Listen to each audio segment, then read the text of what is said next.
people may ask why I put so much out there on YouTube. Because I'm a transparent person, and I mean, there was one time, it was at a time that I was going to be ordained an Orthodox priest.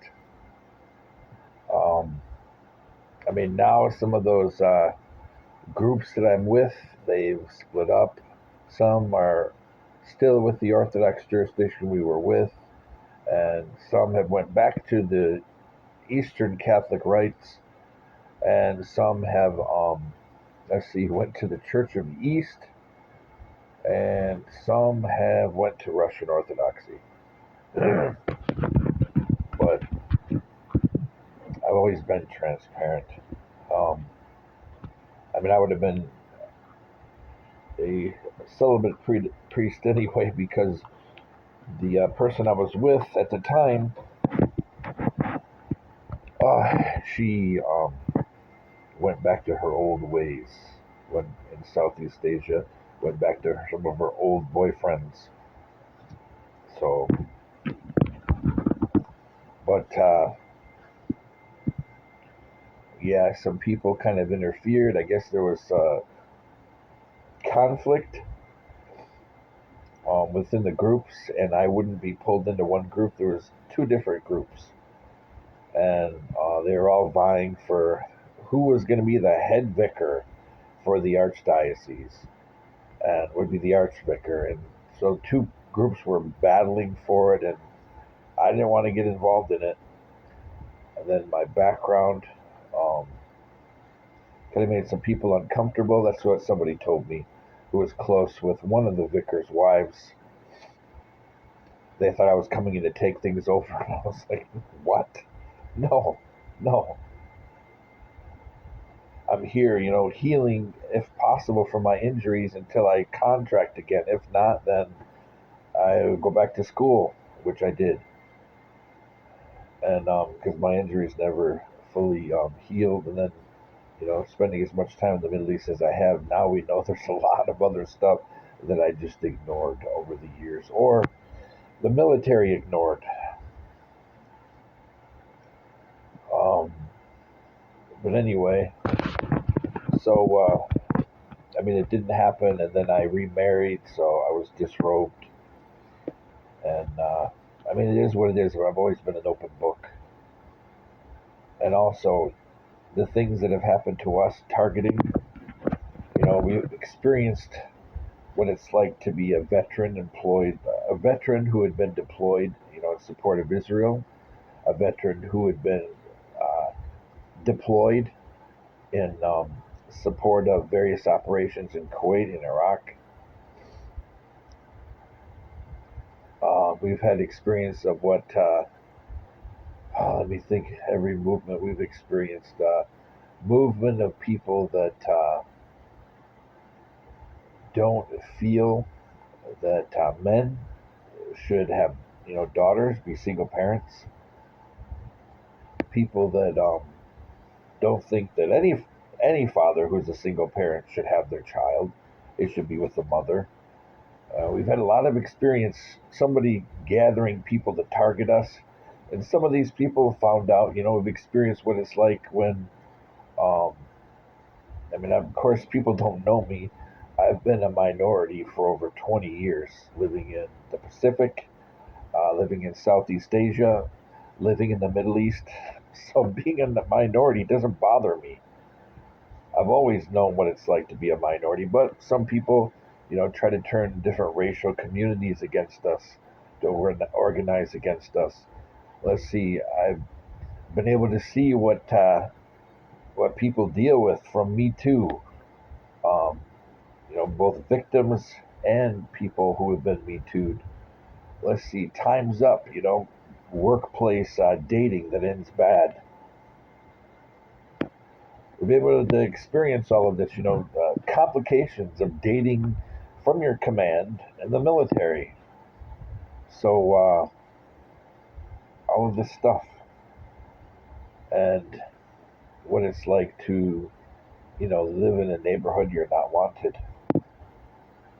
and people that think you should be working. They don't think you deserve disability. You're not injured enough. Um, let's see what else. Oh, people who feel that if you should be getting veterans compensation or SSI, you should be in a bed or you should have some kind of serious mental health diagnosis. We've dealt with that. Gosh, what else have we dealt with?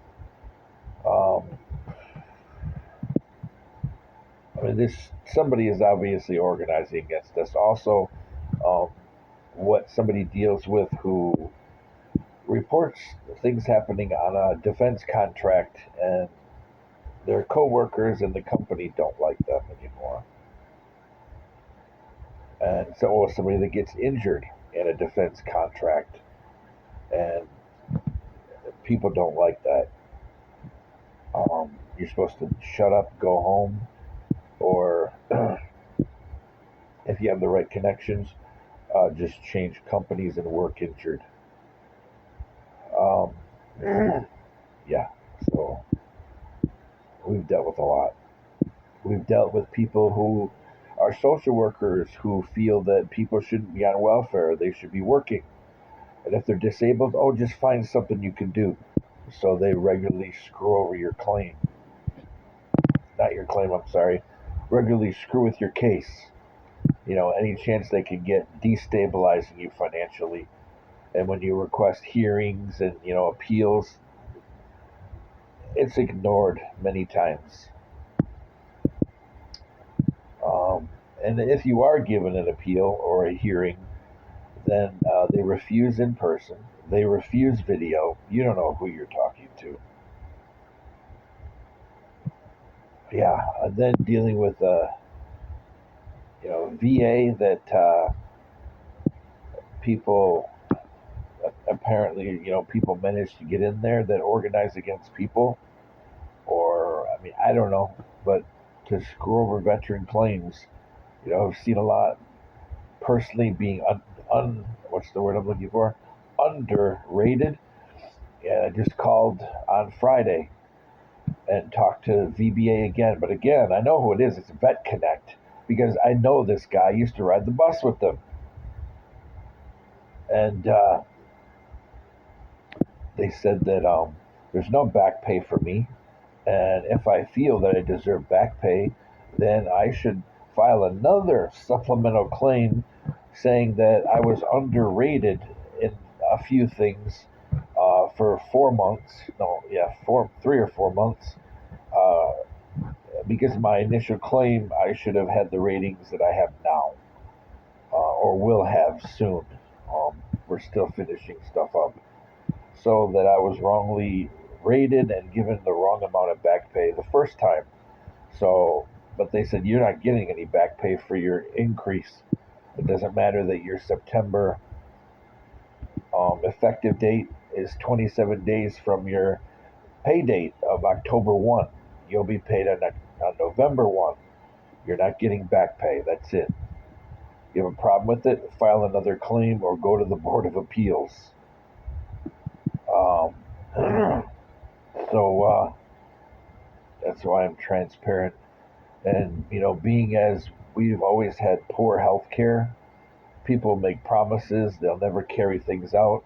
I'll get tests and I will have so much of a hard time to get those tests, unless of course it's a RUP Labs doing various kinds of tests and controversial RNA tests, and blood tests and controversial RNA tests to say that I'm not sick. Or to say that there's something there, but they just can't define it. That's when we get medical care. I had somebody run about 20 different RNA protein, different kinds of tests to look for different kinds of inflammatory issues, again, from RUP Labs. I don't even like them. It's a waste of VA money because most of the time, unless you're on a deathbed or walking around with a walker, barely able to walk, a RUP Lab's going to say you're not sick. That's why the Republicans gave him the contract. And I don't care if the Republicans don't like me because of that. That's the way it looks.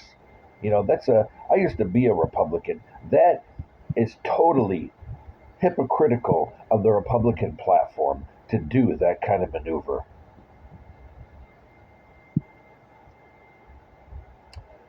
Butterup Labs, I don't care if they're employee owned.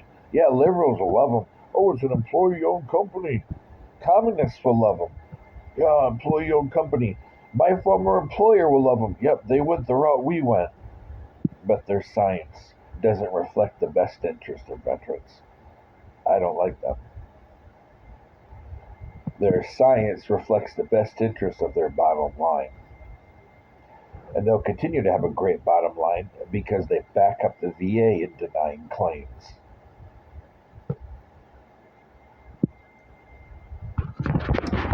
And because of all the things happening to me, including medically declining, a lot of stuff going on, a lot,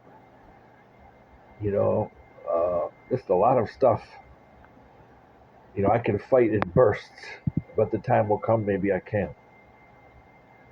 And so, looking at your health declining and, maybe even, being bedridden or your death, it's kind of freeing because you don't give a crap anymore. You only care about your family who reciprocates, of course. You only care about doing the right thing because soon you will see the awesome judgment face of Christ. You only care about being kind to other creatures and taking care of the planet, doing the right thing, teaching your children to steward their resources, be respectful of everybody and everything. But people that don't like you, or people that want to sabotage you or instigate, or people that want to insult you or humiliate you, you don't care how you treat them, how you talk to them, as long as you give Jesus kindness and then walk away. That's the only thing that matters. Otherwise, those kind of people, you don't even want them in your midst. All that matters is being like Jesus at this point and being kind and loving and following the laws that God gave us in the Torah and the Catechism. That's all that matters. But evil people, they don't expect anything from me.